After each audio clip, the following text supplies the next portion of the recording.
to fund the government and President Trump's border wall. And it's interesting, Congressman, that Senator Schumer didn't remind the president. Nancy Pelosi said such a bill would not pass the House. She was dead wrong on that one. Yes, she was. And we proved it demonstrably yesterday with a magnificent vote. We really carried that across the line. And Mr. Schumer, Senator Schumer, he's, I think, in error here. It is his fault. I think that the Democrats are going to own this, and they should own it. So now to bring it up to date, what happens if the Senate passes some kind of bill with wall funding in it that the president can accept? Would the House then accept that?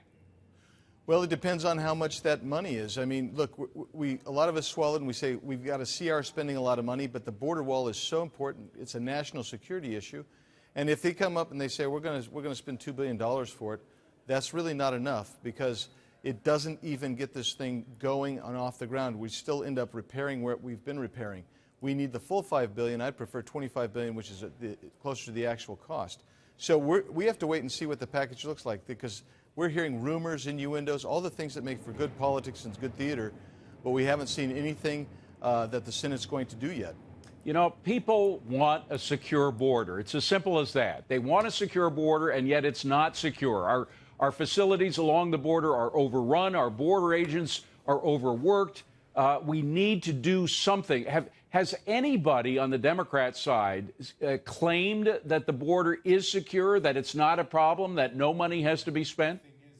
No.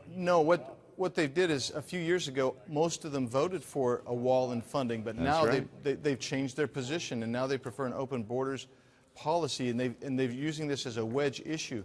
In reality, the problem is magnificent. I mean, I called Border Patrol agents just the other day to get an update, and we're seeing at that time there was something like 64 people in one group caught, and half of them going to hospitals. Another one, a Border Patrol officer a Border Patrol agent was assaulted, his head split open by a rock by a Honduran illegal immigrant. These are the problems that they face on a daily basis, where thousands are crossing the Arizona border and all across Texas, Arizona, and California. What do Democrats say when you bring up these? I mean, you're from Arizona. You're from a border state. You have plenty of examples. You hear them. You're an eyewitness probably to some of these examples. What do they say? What excuse do they have when they refuse to fund any kind of securing of the border? They focus on the issue of migrants, and we get it. Some of the places they're coming from are very difficult. Some of them don't have great jobs. But that's what they focus on. They don't focus on the problems that arise here. And I'm just telling you, from a humanitarian point of view, there are literally hundreds of people who die every year trying to get across Arizona, Texas, and California's borders to come here. And I believe a barrier, I believe a wall would actually deter people from coming. And we know that because when the San Diego Isidro wall went up, illegal crossings decreased by 85 to 90%.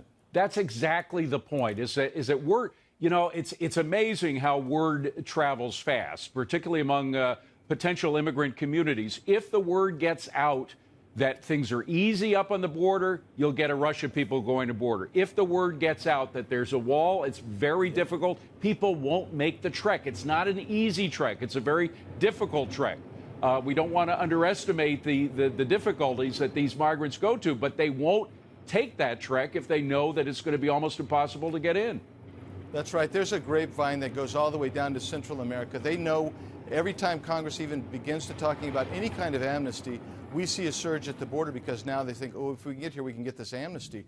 But when you saw a decrease in border traffic when President Trump came out at the beginning of his term and he's talked real tough on the border, people were very nervous. They were concerned. They quit coming. But I tell you, you've got cartels, you've got human smugglers, and these people are taking their lives into their own hands, and we need a border wall because it will deter that. Congressman, very quickly, they're giving me a wrap, but do you think there will be a shutdown, a partial government shutdown, or do you think there's going to come to some kind of deal? I believe there's going to be a shutdown. I hate to say it, but I believe there's going to be. And will it be